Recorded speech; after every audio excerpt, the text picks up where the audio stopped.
Today I have Holly Smith from BizFit Club and 30 Days to Happiness joining us on the Business Growth Mindset podcast. Holly is an entrepreneur, an accountability coach, and the author of the 30 Days of Happiness. She's best known for her first founding business, BizFitness, a health and fitness program designed for busy individuals who work long hours and feel like they have no motivation, no time, and no energy to put themselves and their health first. She also coaches entrepreneurs and business owners to reach their big visions, dreams, and goals by creating high-performance habits and holding them accountable while achieving outstanding results. Now, get comfortable and listen up, because today you will learn about the power of habits, what it takes to thrive at 22, and how to build a mindset for growth. Welcome to another episode of the Business Growth Mindset Podcast, Series 3. Oh my gosh, we are at Series 3. I'm your host, Christian Lavolsi, and I'm incredibly excited, and I mean it, incredibly excited to welcome our guest, Holly Smith. That's right, Holly Smith on the show today. Holly, welcome. Thank you so much. I'm so excited. You should be, because I am excited. Not like we don't talk often, but I'm actually really, really pumped to have you here on the podcast. I think that you are one of the brightest young people going around in the fitness industry. You put so much passion and energy into your life, but I'm not here to tell the world how great you are. I'm going to let you tell the world how great you are in your own words. But more importantly, Holly, why don't you tell us a little bit about you, where you've come from and where you are today? Awesome. Thank you so much, Christian. So I basically started, I came out of school, still interested in fitness. I'd always been in fitness and doing sport. I used to ride horses. That was equestrian was my sport. I went to states for all sorts of, swimming, running, athletics. So I was always sporty growing up. And then I kind of stopped all sport. So when you stop all sport, your metabolism keeps going. You put on a crap load of weight. So that's what happened. And then I got really depressed, really sad, hated my life, went through that phase, and then started basically building myself back up. And I joined the gym again, got really fit. So I left school thinking, all right, am I going to go into real estate or am I going to go into the fitness industry? And I was like, all right, well, I'll try real estate first. It was good. Worked my ass off for, a year and a half, ran the whole office, was door knocking 100 houses a day up hills. I was cold calling 200 people a day. It was intense. And I did it, and I got paid really badly that I basically had to get another job, was working 16-hour days. I got so burnt out, I couldn't walk. I was bedridden for 4 weeks. And then from then on, I was like, I can't live like this any longer. And then I decided to go into the fitness industry, build BizFit, which is basically a fitness program for busy people who, do get burnt out. And and that's basically how it all started with BizFit. And now I am about to launch my first book, which is really exciting. It's been a 3-year process. Thank you. Yeah, it's called 30 Days to Happiness. So now that's going to be, I guess, another business venture in itself, which Christian is awesomely helping me with. And I'm very excited about it because it's everything that basically pulled me out of a dark place and is now helping me live the happiest life I possibly can. Holly, that's amazing. And it's also quite amazing that, you're only 21 years old. 22. All right, 22. That's right, 22. Wow, 22. You're doing really well in terms of the changes that you or the transformations that you create for your clients. So why don't you tell our listeners a little bit more about what you do specifically, and then I want to come back to the book. But when I say specifically, you've got a couple of products. You've got 3 products in your repertoire, and why don't you share a little bit more about those so people can get an understanding you're not just some fitness queen. Yeah, that's it. Because you're not. You're much more than that. So why don't you just tell us a little bit about that? Yeah, it's really interesting because a lot of people, come to me and go, whoa, I used to be the queen of LinkedIn fitness because there wasn't many people at that time doing fitness stuff on LinkedIn. Actually, how many followers have you now got on LinkedIn? oh, 57,000, 58 or something like that. And that's only been like not even 2 years. How crazy. Okay, so tell me something. Just for shits and giggles, how many views do you get a week? Oh, a week. Oh, I'd have to ask. You don't even check it. It's like, I love vanity metrics. You don't even check it. Isn't that okay? Let's just say easy over 100,000 views. Well, on one post. No, not on one post. You said a week. Yeah, I'm pretty sure. So in a week, on average, I've seen you get 100,000 views on one post. Yeah, average. I get around 40 to 100, probably on average. So you're probably doing about 350,000 views a week, right? Yeah. I just want to, because look, you're really humble about this stuff, and you don't get caught up in it. That's why you're a real dream to mentor. But and just as from a caveat's perspective, I work with Holly one-on-one, helping her grow and scale her business and launch the strategies that she deploys. So I just want to be very clear. I don't want anyone to think, how's Christian know all this stuff? But I have that an immense privilege in doing so, and watching someone so young and so humble grow. But why don't you share with us the products that you now offer to people and how they transform people's lives? Awesome. Yeah, no worries. So I still do fitness. I have personalized health and fitness programs, which is the base to everything, right? And then I fell into the, I guess, accountability coaching, we call it, space. But I absolutely love and have always been obsessed with habits, routine, and different forms of discipline. So I'm obsessed with those three things. And that kind of, as I was coaching people, it turned into accountability coaching. So now I have an accountability program, which I help busy people or people, entrepreneurs, business owners who have specific goals, visions, dreams, and don't know what to do in regards to putting things to action. So we create a plan, goal setting, and then actually understanding the reason why they have to do that and why they want to do that. And then I really go deep into, obviously, high performance habits, scheduling your days efficiently, being more productive, and living a happier life through that way. So I love it. I'm obsessed with it. Like, I love it so much. And seeing people's transformation through having no clue what they want in their life to now building businesses, running marathons and traveling and doing amazing things, buying houses, investing, and seeing people, progress like that is just so rewarding. Look, and it sounds like it. You can see the passion and the enthusiasm when you say it. It's interesting. I think where your business is different to other people is that you, as you said, fitness and nutrition is at the core of what you do, even in the accountability side. So it's for really busy people who are really struggling, not because they're incapable of managing their own life, but they're busy and their health and fitness really falls down at first. And that's what's really unique about what you do is rather than, say, a business coach or someone else, you're not there to try and teach them about their business. That's their skill set. You're really there to help them perform better and live a better life. Yeah, and I think that's really cool. But so you've got the accountability program. You've got a BizFit Club, which is kind of like, do you want to explain that? Yep. So the BizFit Club, we've just basically relaunching it with amazing new things. Adrian Lee is got some awesome programs that we're also going putting through the BizFit Club. So you'll have to check it out. Anyway, so it's basically a club full of value. Let's just put it that way. So, for 33 USD, you'll get all your meal plans, all your recipe books, all your exercise programs, videos, Q&As weekly. You'll get everything basically you need to start your health and fitness journey.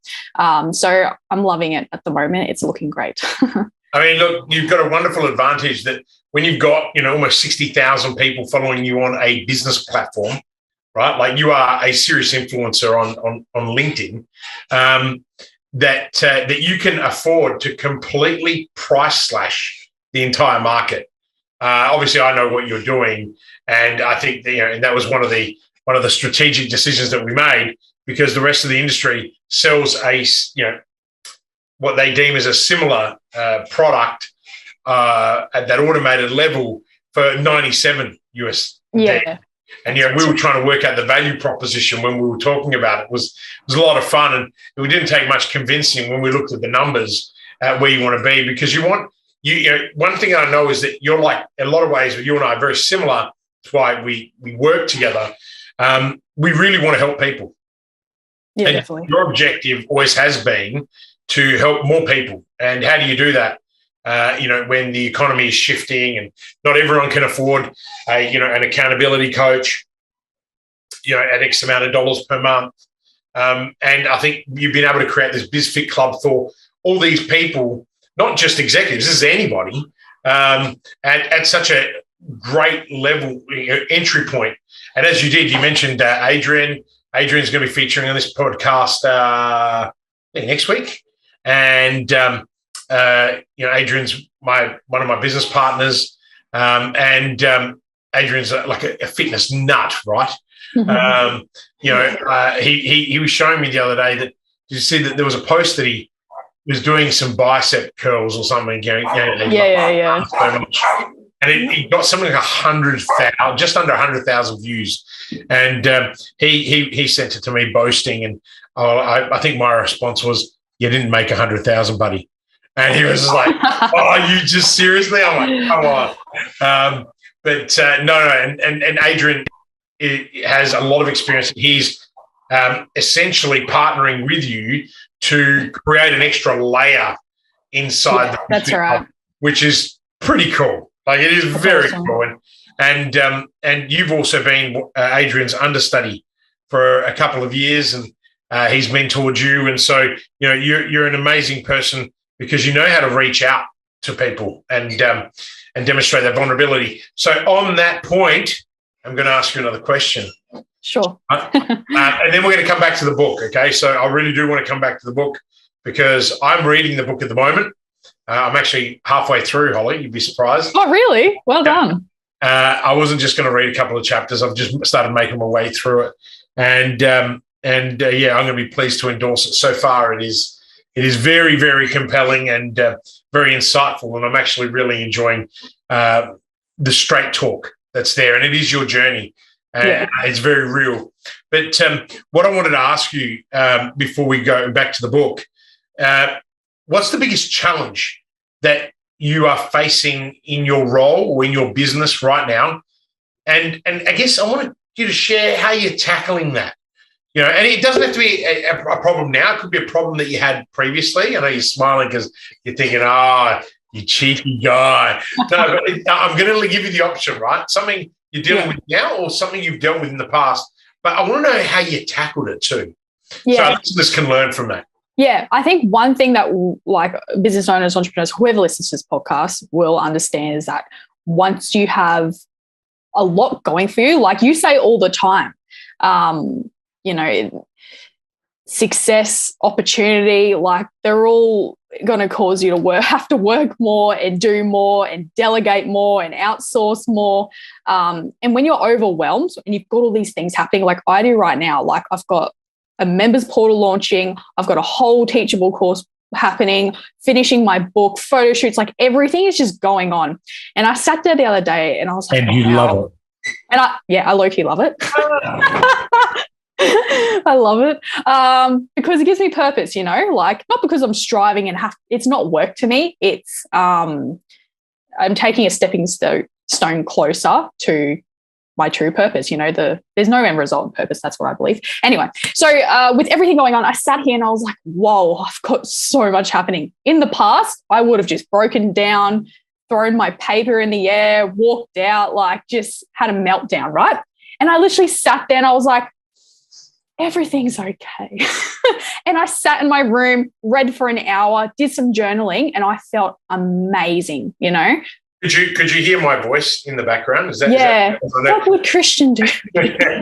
Or what would Christian be saying if I wasn't doing what I'm meant to be doing, right? Yeah. No, look, I actually just want to touch on that. When I first started working with you, you were incredibly overwhelmed. It was actually it was Adrian that connected us. Adrian said, listen, I got this rock star client that really could use you. I know you don't do much one-on-one work anymore. And she's little. And I'm like, what do you mean little? Well, it's not like your typical, corporate that you work with. She's young. You know, like when I met you, I just went, yeah, okay. I could see the potential here. And it's been one of the best 8-9 months of my life because in my line of work, as you know, I'm working with a lot of, people that are in their late 30s to 60s, in that gap. They've got very established businesses. Some of them are elephants, and I have to convert them from elephants to new scale-ups. And with you, it was really that embryonic startup that, and it was like, how do we get her to go from here to the next level? But you're also a one-person team. And so that's really unique to me. But the thing that really captivated me was you got really overwhelmed, even though you had achieved already so much. And I knew that if we could break through that self-limiting belief and that whole, am I enough? I knew that we could get you to where you are today. And, have we had huge successes? I would not count anything we've done as a huge success, but we got you to this point. Yeah. Right? Which is crazy. And that's the success, right? We got you to this point where you are now working within, you're even doing some work with Adrian, coaching some of his clients. It's just your next level. You're growing, but what you've done is that you form these unique bonds with the core people, and what you've done is perfect the model, right? And I think that's a really cool story because, and we won't have enough time for it today, but what I want you to share a bit more is how and I like how you just demonstrated to our listeners how you overcome any form of overwhelm, because at the end of the day, it's not like you've just gone, hey, I've got all these amazing coaches in my life, all these amazing friends and mentors. It's all going to be okay. That's bullshit, right? Like, we can all help you. We're only a phone call away. You know that you can reach out to me anytime. And I think that gives you comfort, but it's that inner voice that you've really developed, Holly. Yeah. Oh, 100%. Like I remember, like even when I first started with you and through, other times, I'd be like, oh my gosh, Christian, I got to do this and this didn't happen. I didn't make a sales lead, blah, blah, blah, blah. And you basically just like, say, slap me in the face and go, stop, move on, and that's been probably one of the biggest game changers. She didn't actually, I never actually slapped her in the face. Oh, not physically. Let's be really clear. Sorry. It was a metaphor. We got like that. No, I'm just joking. But yeah, look, I think for you, it was just a matter of becoming really self-aware that what you'd achieved was already outstanding. Right? A bit early for a pink ruby grapefruit drink. It's not alcoholic. I started 75 hard today. What? So I was on a call yesterday. Yeah. Someone said, oh, yeah, I'm doing 75 hard. I'm like, what in the hell is 75 hard? Wow. And she turns around and goes to me, hang on a minute. Ye who knows everything does not know what 75. I said, this must be some fitness thing, right? Like I said, I don't know. And do you want to, just for our listeners? Yeah. I'm assuming a lot of my listeners have no idea what 75 hard is. Can you just explain it, please? Yeah, I guess if you're not on like Instagram and TikTok and scrolling, you won't know what it is. So I guess, and basically you're probably already doing 75 hard on a daily basis, Christian. You're so disciplined and you're pretty mentally tough. So basically everyone does it for their own reasons. I'm doing it because it's in line with my values, number one. And two, I want to improve and increase my consistency of mental toughness. So people do it to like lose weight, whatever, but 75 hard, it's 75 days. And you do the same thing basically every day. So I think I'm twisting it slightly because I might be competing in a bodybuilding comp later this year. So I'm going to make sure I'm not losing too much weight, blah, blah, blah. So basically I think, I forgot his name. It's the guy who has the Real AF podcast, who created it, Andy, I forgot his last name. Anyway, so he created it and it's 75 days and it's, wake up at the same time every day, like 5 a.m. That's what I'm doing.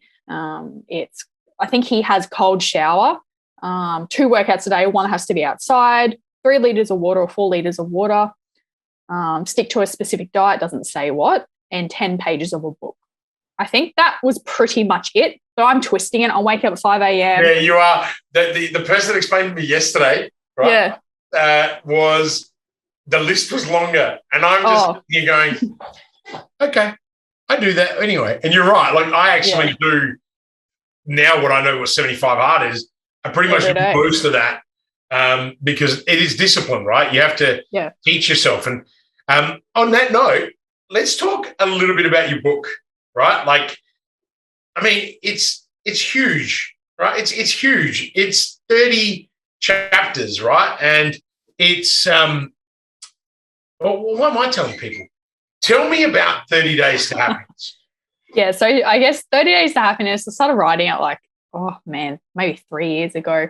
And yeah, when I was, I guess, through the really unhappy time, I read Millionaire Success Habits. That's my number one. You know, everyone has that one book that changes their life. That was the book. And I've read it. I read it almost every single year still because it brings me back to my roots and it has, you know, action steps. I love Dean Graziosi, if that's his last name. Yeah, Graziosi. Yeah, he's so awesome. But anyway, that was the first book. I was like, oh, yeah, it was one of those freebies that you pay for shipping. And I was like, yep. Got it free. Anyway, so I read it. It was great. And I was like, oh, man, I really need to change my habits. Like, anyway, but it wasn't really from the book. It was just like my own habits that they already existed. But I just thought, all right, I read about this. Like, for example, one of the habits in the book was smiling, right? I never used to smile. Like, probably for years, I wouldn't smile. Yeah, I'm not joking. I was the most unhappy, you know, would never smile, wouldn't show. I hated my smile, didn't want to show teeth. Like, I was poker face all day, every day. And I just one day I decided, like when I was in the car driving to work, this is when I was in real estate, that I would smile the whole way there, whole way back. And it was like 20 minutes there, 20 minutes back. So I was smiling on purpose for 40 minutes a day, 5 days a week or whatever it was, 6 days a week. And that actually helped me. And then when I was at work, I stopped saying, yeah, I'm all right, just surviving. Oh, yeah, it's all right. Today's okay. How are you? I'm all right. I would say, I'm great. I'm fabulous. Thanks for asking. And you know what? All these habits that I've built, they just reconstruct your subconscious mind. You start becoming your true, authentic self, that positive person everyone wants to be around. And basically from that, I wrote a book based on those habits. And it starts really surface level, I guess, you know, with your schedule, your routine, the foundation of your health and fitness, posture, smiling, all the physical things. And then towards the end, it goes really deeper into values, purpose, financial happiness. Just that was, I guess, the way I saw it is. So people can read it and go, all right, I agree with that. I don't agree with that. And that's the whole idea of my philosophy of the book. And I guess it goes into giving it to a higher power, completely letting go. But I really, really truly believe that if like my definition of happiness is if you won the lotto tomorrow and you lost your house, you'd still be happy. That to me is true contentment and happiness. Hang on. If you won wait, that didn't make sense. That did not make any sense. No, I'm like, holy hang on a second. Wait, that was of course you'd be happy. If you won $10 million and lost your $2 million house, you'd still be all right. Let me rephrase that. If you won the lotto tomorrow, you wouldn't be any happier than you already are. Yeah, okay. That makes sense. If you lost your house and your cat died, you still obviously be a little bit upset, but you would still be content and happy. Some people would be really upset if their cat dies. Of course. But I understand what you mean. It's really important to distinguish the difference between true happiness, right, and superficial happiness. Yeah, so many people have these underlying superficial values, right, and they're very materialistic, they're superstitious and materialistic. True happiness, and I know because I'm reading your book, true happiness comes from really articulating who you are, what you stand for, why, but also embracing a series of habits in your life that will help you maintain that happiness when adversity comes around. And I think that's one thing. I almost look at your book as a handbook because I agree with you. Someone doesn't have to follow all 30 of the habits that you've written about. You could pick and choose a handful of them and that will change your life. And I think that's what I'm really enjoying now is like, I don't particularly like this habit. I'm not going to do it because it's not relevant to me. Yeah. But then you read another one, you're like, wow, that's actually really neat. But you could also see how you could apply that to your family and to friends and everybody around you. But look, so when is the book actually being released? And don't say I finished reading. 1st of June. The goal is to have a pre-launch on the 1st of June. And then, everything else awesome. will come from that. So 1st of June, ladies and gentlemen, we'll make sure we drop a note in the show notes where you can get a pre-order on Amazon or on one of the other fancy sites that'll be sold. And also in the show notes, we'll have Holly's LinkedIn URL so you can reach out to her. I know that Holly doesn't just add anybody. So if you've listened to the podcast, please let her know. When you add her, put a little note saying, I heard you on the podcast. That thing you said about the house didn't make any sense. So, and then you'll know that you actually listened to the whole podcast. Yeah, definitely. So, no, look, seriously, Holly, the book is only one step in the journey. I know that you've been working tirelessly also to convert the book into a serious course. So people that have read the book and want to dive deeper are going to have the opportunity to sign up and do your course. I think it's going to be one of the most incredible bits of education on the market, particularly because there isn't much out there. You're a true practitioner. You've lived this. And I know some people are thinking, well, hang on, she's 22 years old. It's like, I think everyone's got a story and we can all learn from it, regardless of age. I mentor a lot of people and a lot of underprivileged kids too. And, I recently was talking to one of my mentees and, they're 12 and they've got a really challenged life. And, for a 12-year-old, they've already lived what most adults don't live in their life. And this person is going to be outstanding in the next 3 or 4 years. They've been able to turn their life around. I'm pumped. But I think we learn from everybody. And I think 100%. That's really important. And it's the story that we connect with. So so this course that you're writing, when's that due to be launched? Same time as the book or? Yes. Yeah. So the same time the book is officially launched. Right. And I guess I'll have a pre-launch for the course as well. But it's just basically a teachable course or, a course with coaching as well, which is goes into a deeper, more, I guess, understanding of who you really are and how can you continue living a happier life on a daily basis. And the habits in the book are pretty, not all of them are basic. And again, like you said, you can pick and choose which ones resonate with you. But if you read the book and you're like, wow, I really enjoyed this, I really know I need to dial down on specific habits and I want to continue this and go, deeper and deeper and be held accountable as well to them, then, the course is going to be awesome. Great. Well, I mean, look, I think that we've learned already a lot about you in just a short amount of time that we've been talking, but let's go fire away a few more questions. What should I ask you? You're going to love this question. Okay. What should I ask you that I don't know enough to ask? So what should you ask me? Yeah, if I didn't know what to ask. Oh, far out. If you didn't know what should you ask me? So that's a tough one for you because I actually know a lot about you. Yeah, I'm really have to think about that. I feel like I've shared so much. I've stolen that question off another podcast. I loved it so much that I had to steal it. That's a really good one. Could you give me an example? No, I can't give you an example because that would mean that I'm giving you the answer, right? Okay, there's so much that I know about you. Yeah. But if I didn't know something, what would I ask you? So basically, tell me something I absolutely don't know and share it with the audience. That is so hard.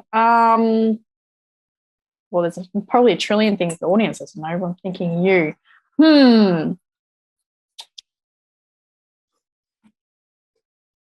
Oh, man, I'm so sorry. I'll share some embarrassing moment with us. Go on. Oh, an embarrassing moment. Oh, no.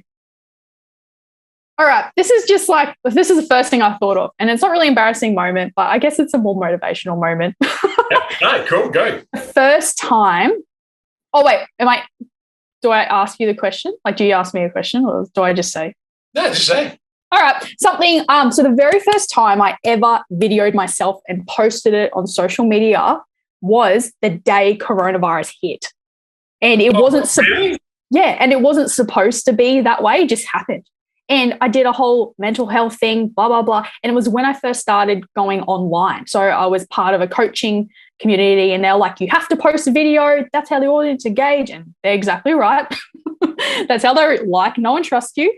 So I sat in my car after a walk. It was freezing cold. It was like closer to winter. I don't even know when Corona started. Started the year sometime 2 years ago. And I literally sat there with my phone. I thought, wow, all right. And I just said, you know what? A lot of people are going to be struggling being locked inside the next blah, blah, blah, who knows how long, And I just spoke from my heart. And that was the first video I ever posted, no makeup on, super raw. And I just said, that was the day I decided not to care what people thought. And ever since then, that's what I believe built me 57,000 connections on LinkedIn. I think that's very cool. I think it's a really cool story. I didn't know that your first video was in March of 2020. Yeah, it must have been. I think that really demonstrates the tenacity, but also your resilience, diving straight in on the day that the world pretty much started to slow right down. And in less than 2 years, your authentic self has generated, some 60,000 followers. And I think that's really special. And I hope that the listeners are picking up why Holly is someone that people want to follow. And when you watch her videos, you can really see the work that goes into what she wants to communicate to people, and it's really powerful. So, Holly, thank you for sharing that. Okay. Tell me about a customer that has touched your heart. And tell me about a customer that's changed your business. Good one. Could be the same. Yep. Okay. So, they were both males. So the first one that touched my heart and made me actually, I've had a few of them, but I'll say the most, it's actually almost like the recent one, I guess. And yeah, it's not that recent, but anyway, first person I think of, and he basically made me realize every single time I think about him, not that I think about it weirdly on a daily basis, but when I go, all right, I want him really weirdly, don't you? No,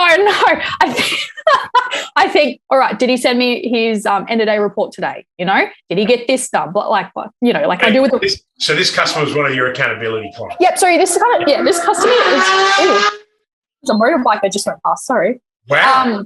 That was really loud. So this client, he's awesome, but basically he's the person that would read my book, right? The exact person. So he was unhappy, hated his life, hated everything. Let's just put it that way. And he was at rock bottom. He tried to reach out. He tried to do so many things throughout the years, and he just kept falling off the wagon. And then for some reason he found me and he's like, Holly, I don't know what to do anymore, blah, blah, blah. Anyway, so now we're actually seeing him change and reconstruct his subconscious to now believe that he's good enough and to actually start acting as if he's the person he wants to become. Not acting, but actually transforming, And I'm not joking. In 4-6 weeks, his mindset has shifted so much that it made me just take a step back and go, gave me chills. I was like, wow, that's the reason I wrote this book. That's the reason I'm alive today. And my purpose is help people wake up happy every single day. That is my purpose. And I've lived by that for the last 3 years. So that's probably the first client that's really touched my heart and reminds me every day that I'm living in purpose, and which I know you're big on. And number two, the thing that changed my business the most was, I think it was July last year, I put out a call to action anyway, but a few of these clients that came on board started with the fitness side of things. So as soon as they got their routine, their habits, their health in check, they we were kind of looking at all areas of their life. They were wanting to pursue big things. So a few of my clients, and I'll mention one of them because he's so awesome and he would love this. His name's Greg Evers. He's so awesome. Go follow him. He, what his dream and goal, and he's getting there. He's full manifesting this. Hey, so amazing. He is an example of someone who puts in the work, visualize, manifests it, and gets a result. And yeah, his goal is to actually referee the Super Bowl. So it's a big dream goal, but he's slowly getting there. Like, it's amazing. Like, he sent me a massive email the other day saying, oh, this happened, this happened, this happened. I'm like, this is just crazy. Anyway, and another client, he basically 16 weeks, he got a new job, moved states, awesome new relationships, like all of this in 16 weeks. And that was because we set specific action steps. And this all came together as how to level out all areas of your life, and be held accountable to reach specific goals. And I was like, oh, this is pretty good. And a lot of people have asked me like, Holly, you're really like an accountability coach. That's what you really are. And I was like, I never really thought of it that way. So I was like, stuff it. I'm going to create an accountability program. Yeah, no, it's quite amazing. I get to hear these stories on a weekly basis. So for me, it's always very encouraging because I also know that the amount of work you put in. You really are a worker. And you certainly have learnt to work much more since working with me.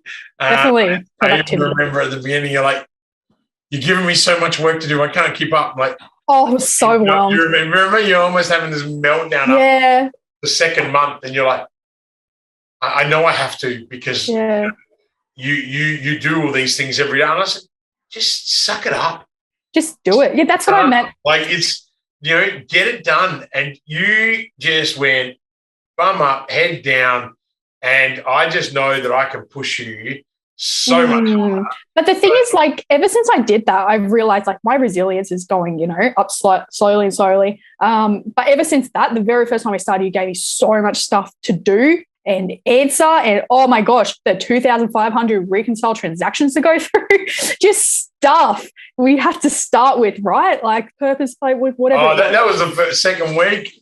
Oh, it was horrible. Year zero. And I'm like, this is terrible. Oh, what are you doing? And you're like, yeah. Okay. And so like in there, sit in there, journalize, and reconcile every account. And you did it. I did it. But I think what's the lesson there for all of our amazing listeners out there is you got to persist, but it's not just persistence, and it's not this notion of not giving up. You got to know why you're doing it. And for Holly, she knew she was doing it. I would explain to you why and what it would do to you. And you're an incredible listener and a great doer, and that's what allowed you to really up the game in your business. And you're also an incredibly amazing sponge. You really take on board. I mean, we record all of our coaching calls. Holly's based in Brisbane, and I'm in Adelaide. And Holly will sometimes go, I've listened to the recording twice now. And I still didn't get it. Twice? Right? And she's like, yeah, twice. It was that good. That was that good. And the thing is, you go away and you grab so much value from every conversation. And then you put all that value back into your customers. And that's the secret, right? So I'm really proud of you for that. Thank you. What's your biggest failure? And what did you learn from that experience? When I think about the biggest failure, I think of the time where I literally couldn't walk and I literally felt so sorry for myself. I felt like, look, This is when you got really sick, yeah? Yeah, this was like, I think I was, to be honest, I was like only 19, to be honest. Yeah, I was still pretty young. But I was working. Still young. I'm still really young. It wasn't that long ago, actually. It's funny when you say to me this all the time. I'm sitting here. And FYI, for everyone listening, this is how Holly and I talk when we have our sessions. So yeah, it's a actually podcast every day. Molded right into where we normally are. It's like, and she'll just rip out, I was really young. I'm like, Holly, you're 22. Back in the day. Like, come on. When I couldn't walk. I think I'm 44. I've lost track. I'm counting at 40. Yeah. But, anyway, tell me, this was a big moment in your life? Yeah, because this was my turning point to everything, to building my book. Like it's how like you have to go through, not have to, but usually all successful people go through a really low point in their life, right? Because they learn, they build resilience, discipline. Oh, usually more than once, right? And it sounds terrible to say this, but I'm expecting, more things to happen in my life, but I'm not scared because I know what to do now, and that's going to make me stronger. Anyway, so when I was 19, like I was working all these, like waking up at 3 o'clock in the morning, finishing work at like, I don't even know, 9 o'clock, 8 o'clock. And I was still going to the gym. Crazy. I was burning myself out way too hard. Anyway, and I can't even remember the exact time it happened. It just happened over a period of time. I literally went down to pick up something and my back just like shattered. And I still didn't even go to the doctors because I'm really that person who just does not go to the doctors back then. So I'm pretty sure from everything that everyone's ever told me, I'm pretty sure I have a disc that, slipped or whatever you call it, and gets inflamed every now and then still. So I still have to look after my back. So yeah, anyway, I remember like laying in bed, I'm like, just felt so sorry for myself. I'm like, why do I let myself do this? I worked so hard and look at me now. Had a bit of a sook. And and then I was like, well, I can't do this anymore. Anyway, and that's when I looked into the online space, getting online, personal training and, was laying in bed and I just quit my real estate job and I had no income. So it's like, what the heck do I do? So that's when I felt like I failed. And I moved back home and mum's like, what did you learn from that experience? What did I learn? Good. I learned that the human body is a human body and not a machine. That's number one. Number two, that when you push yourself to a certain extent where you feel like you could drop any minute or you feel like you could break any minute, that's actually very crucial, I believe, to any kind of form of resilience and discipline. Like I remember just driving, I was like, I'm going to thank myself for this one day. I'm going to thank myself for this one day. And you know what? I so do, because I wouldn't have built BizFit. I wouldn't have written 30 Days of Happiness if I did not go through that time. Well, maybe I would have. Maybe it would have happened to me again because I wouldn't have learned from it. So I guess what did I learn from it is to look after yourself and use your failure to the best of your ability and build something from it. Like every single failure that I have now, I'll film a video from it. I'll use it to a certain extent. I'll create something from that. And now I don't really believe in failure at all. Like it's just another stepping stone to opportunity, like you say. So I listen, I'm a sponge. So yeah. No, absolutely. I mean, failure is just another opportunity to start again more intelligently. And, I'm not sure some people say that Einstein is attributed to that quote. Some references say it's not. But whoever came up with it, it's really true. Failure is not a bad word. Failure is okay. And I mean, hell, I went and wrote a book about it called It's Okay to Fail. Yeah.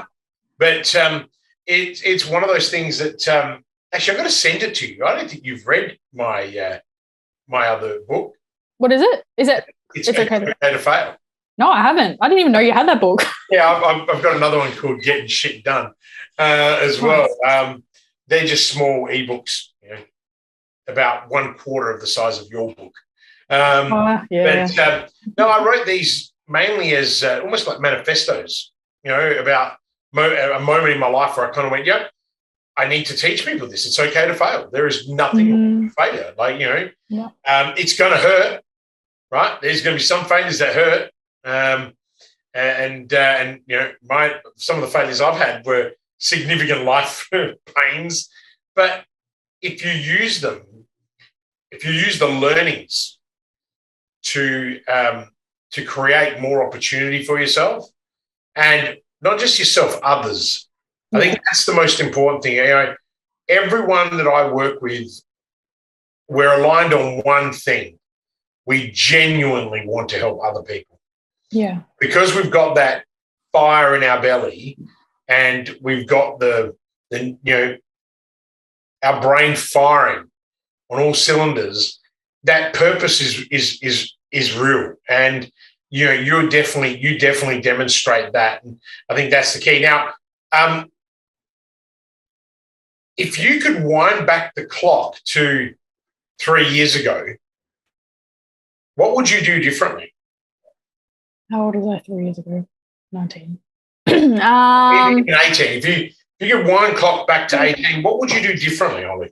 You know what? There's absolutely nothing that I would have done differently. I think about this question. I have thought about it. And there's only one thing that I would have really, actually two things that would have really changed. Very slight things, right? And they're big things if you look at them in a different way.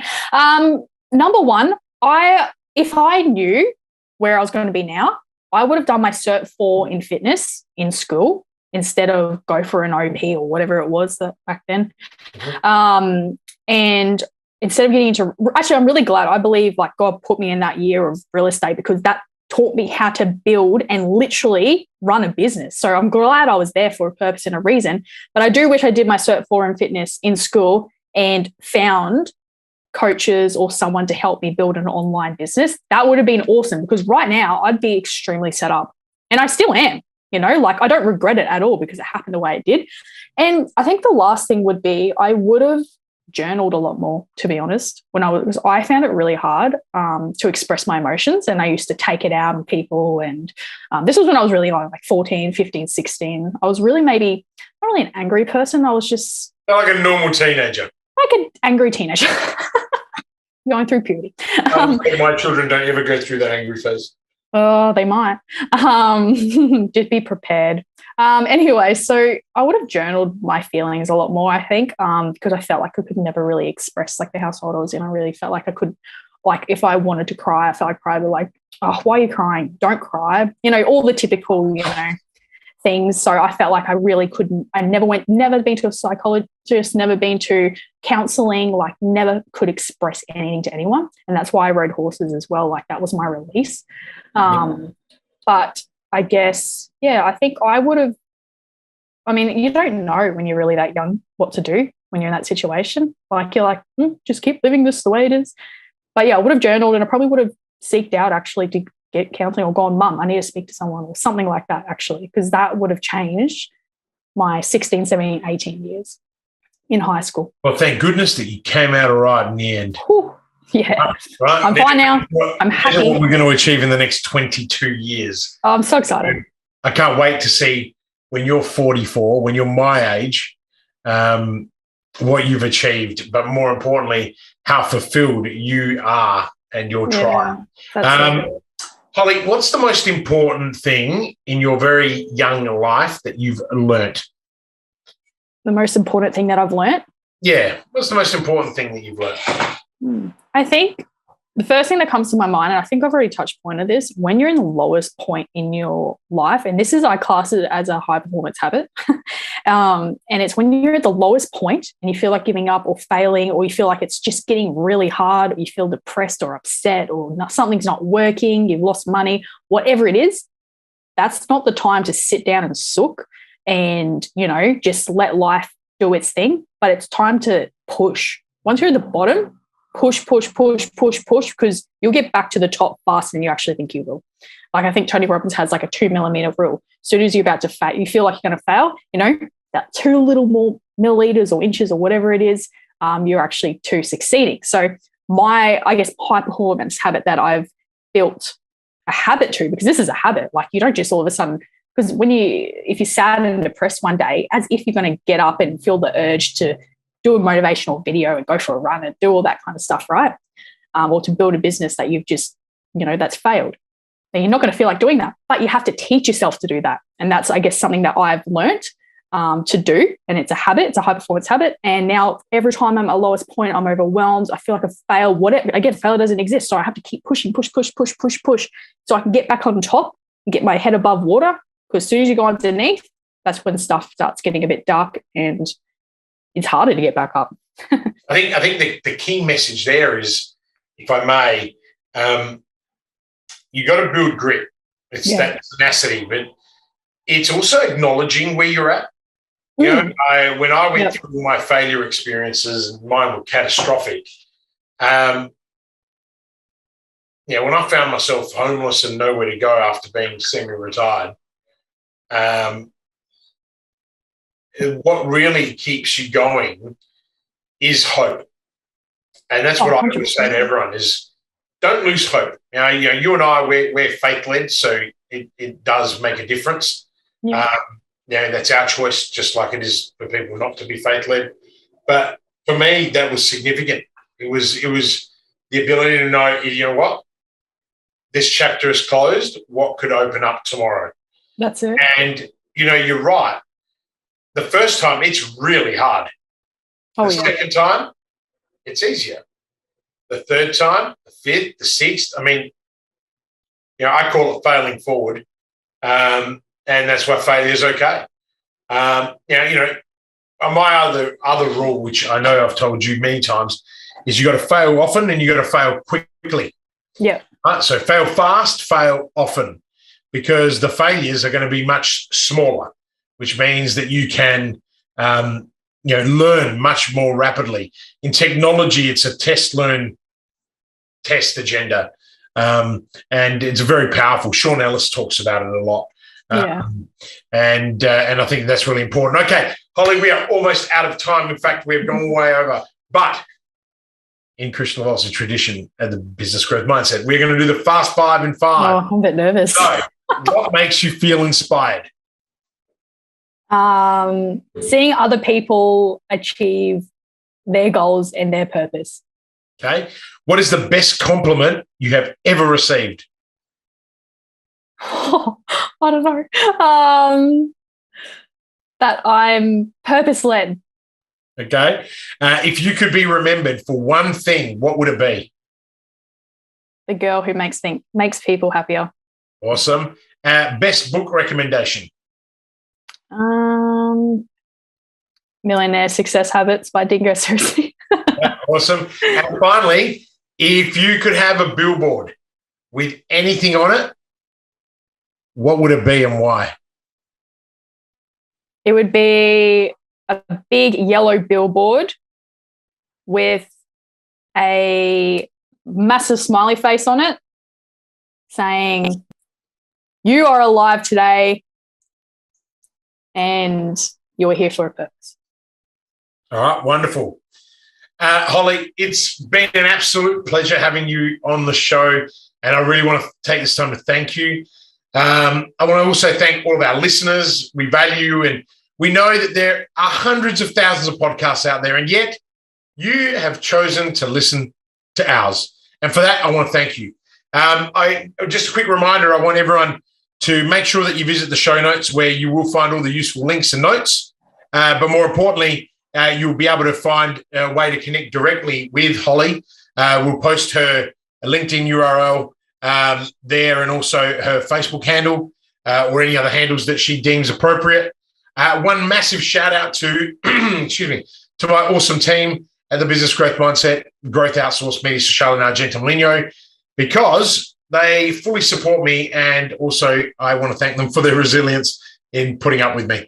For those of you who are new because you have come to us via Holly, please subscribe to the podcast, because we love having the vanity metrics. I do anyway. But more importantly, if you do subscribe to the podcast, make sure you change your notification settings, because you will not be notified of future episodes, and we don't want that, do we, Holly? All right, Holly, once again, thank you. Bless you. I'll speak to you soon, no doubt. Ladies and gentlemen, until next time, live with purpose.